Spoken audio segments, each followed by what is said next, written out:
All right, this is chapter 3, section 1, the nervous system. The nervous system, fight or flight. Humans have physical and psychological reactions to dangerous situations. This response is commonly known as the fight or flight response.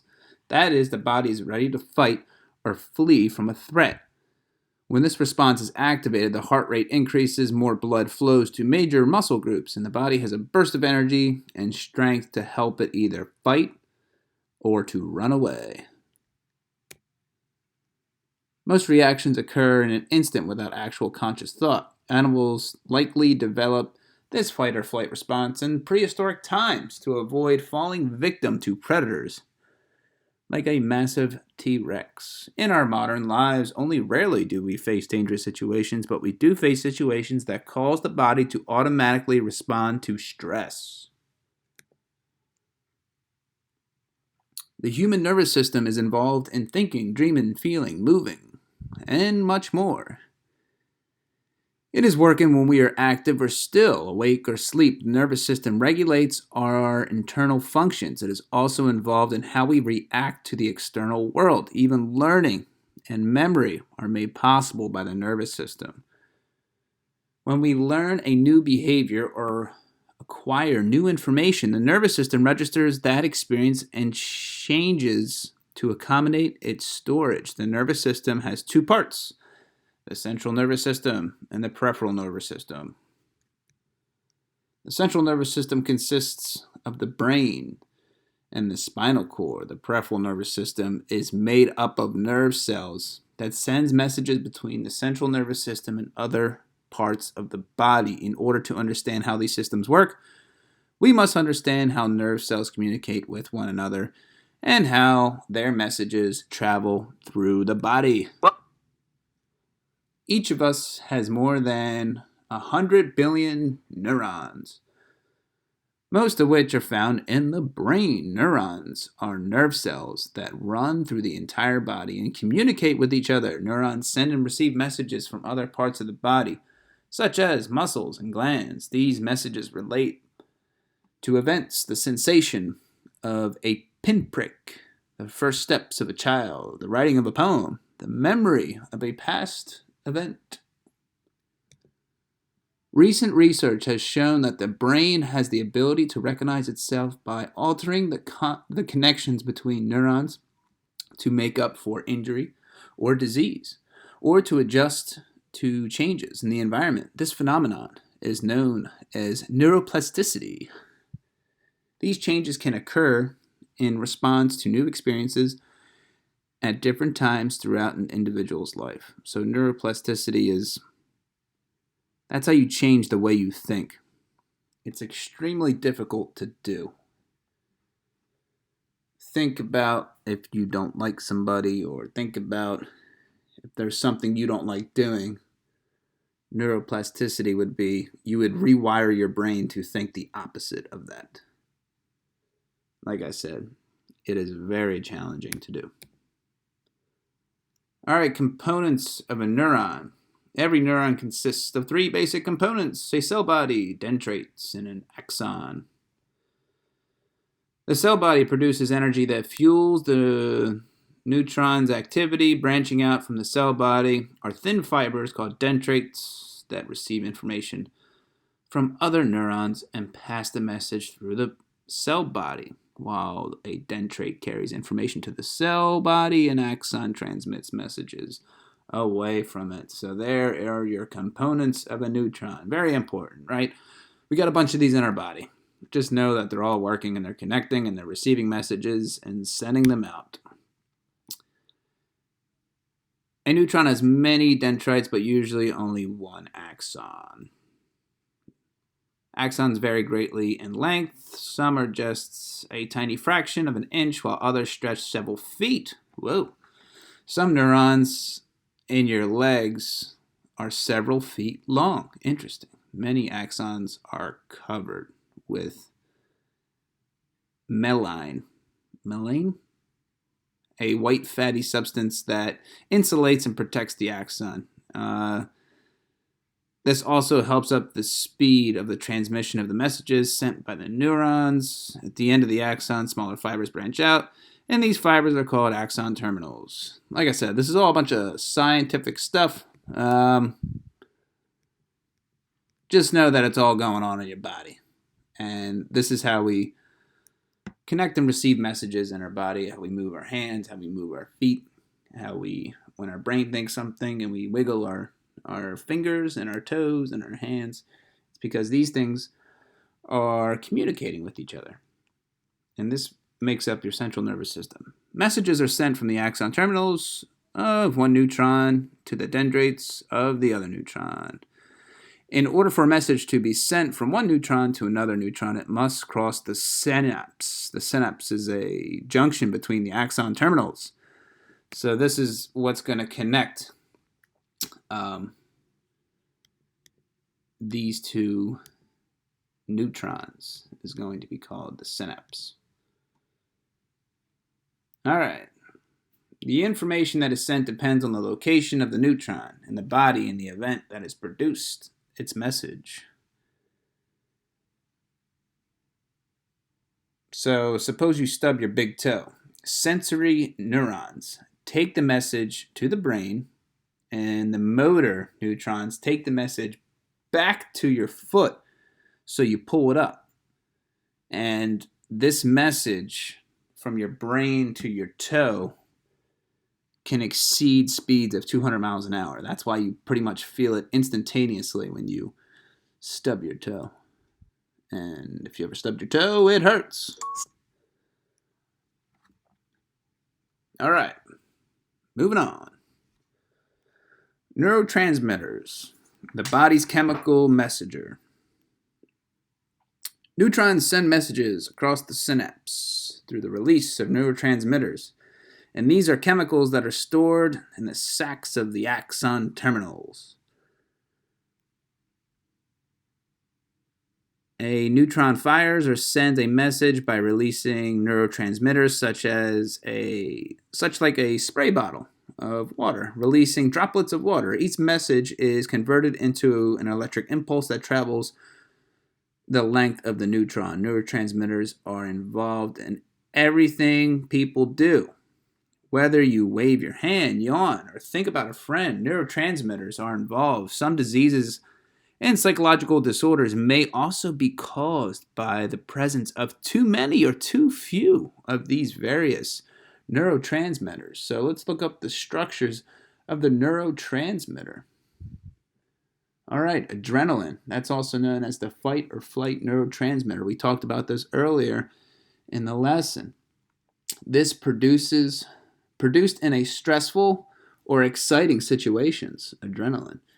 This increases the heart rate and blood flow, leading to physical boosts of heightened awareness. My adrenaline gets going when I'm surfing in the ocean. And if it's a big day, or as surfers would like to call it, heavy, meaning the water, when the waves break, the water it's big. Instead of being a typical 2-foot day, it's probably like an 8-foot day. It's very dangerous to surf in those conditions, but it usually spikes your adrenaline, and when you're able to catch a wave and land it, if you will, or if you land a trick, your adrenaline will be released, and you get another chemical that's being released in your brain too, which is called dopamine, which is the pink neurotransmitter, and I think that's what adventurous people or adventure seekers like myself are after. I think it's a chemical release in your brain, and it's a feeling of pleasure, and it's also addictive, and it's motivating, and people keep repeating that behavior because they like the feeling of dopamine being released in their brain. That's why I probably am addicted to surfing, and I'm addicted to skateboarding because dopamine is being consistently released in your brain when you go up for a trick and you land it. It's very confusing, but that's what's going on in the brain. Or if you play football and you make a awesome play and you have the crowd cheering, I mean, your brain's releasing dopamine. It's addictive. What else do we got here? Serotonin, that's a mood neurotransmitter. Contributes to well-being and happiness, helps sleep cycles in the digestive system. Endorphins. This is released during exercise. And also excitement. And this actually reduces pain. So you probably, if you're exercising, you're releasing endorphins too. Anything else? I mean, there's quite a lot, but those are just some that I can relate to. Okay, moving on. The central nervous system. Your spinal cord is protected by a column of bones called the vertebrae. Similarly, your brain is protected by the skull. And this illustration shows the central nervous system, which consists of neurons of the spinal cord and the brain. And the spinal cord is a column of vertebrae about as thick as a thumb that extend from the brain down to the back, and is protected by bones of the spine and transmits messages between the brain and the muscles and the glands in your body. So you don't want to break your back, or you don't want to break a vertebrae, because this is how your brain communicates with the rest of your body. That's why when someone breaks their back, they're paralyzed. They're not able to move their feet. They're not able to move their arms or their legs. It's very serious. So take care of your backs. Your brain depends on your spinal cord to carry messages to specific muscle groups. The messages tell the muscles exactly how to move. The brain sends an impulse down the spinal cord, and the impulse is directed to the neurons that connect with the muscles. When the receptors are stimulated by an impulse, the muscles move. So this is how you are able to move your fingers and your toes. The spinal cord is also involved in spinal reflexes. A spinal reflex is your body's automatic response to a trigger without input from the brain. This is involuntary reflex occurs when a nerve impulses are received from the body's sense organs. These impulses pass immediately into the spinal cord, which sends a message out. Although input from the brain is not required, a message will be sent to the brain telling it what has happened. For example, if a person touches a hot stove, a message goes immediately from his or her hand to the spinal cord. A message to remove the hand is then sent back to the motor neurons in the hand. And the removal of the hand is a spinal reflex. Interesting. The person may also register pain in his or her brain, but the pain is not what causes the reflex. In fact, pain might not even occur until after the person removes his or her hand. That's true. When some people get hurt, sometimes it's rare that they even feel it, depending on how serious your wound or your injury is. I remember when I used to work at the YMCA, some dude got his finger chopped off when he was playing racquetball. He got it stuck in a door and his finger popped off. And he continued to play racquetball. He had no idea that his finger popped off.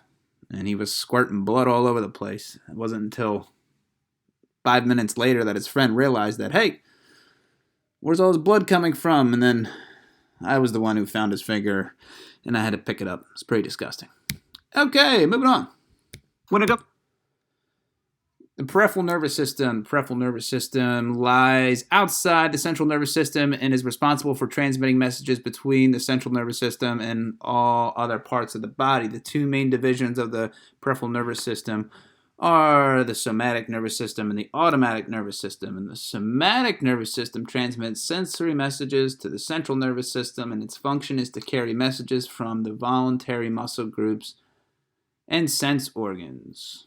Activated by touch and pain, changes in temperature, and changes in body position, the somatic nervous system enables us to experience the sensations of heat, cold, and to feel pain and pressure.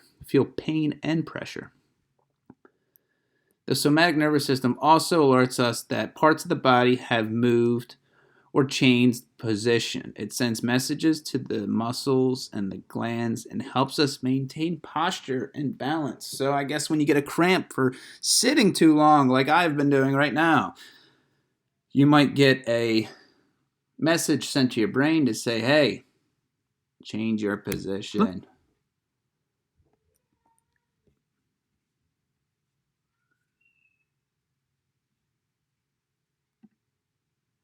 All right, the word automatic means occurring involuntarily or automatically. The human automatic nervous system regulates the body's vital functions such as heartbeat, breathing, digestion, and blood pressure.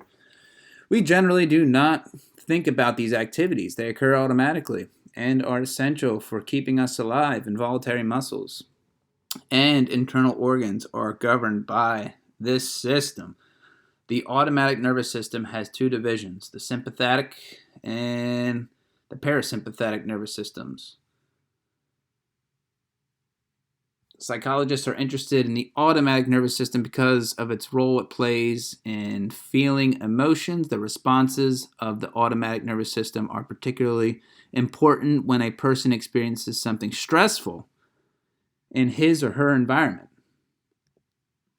The sympathetic nervous system is activated when a person is going into action, perhaps because of a stressful event. It prepares the body to either confront the situation or to run away. This is a flight or fight response. So this might be the reason why you feel nervous or anxious before an event or before you have to do something very important. But it's okay to feel that way if you're doing something important because that means you care.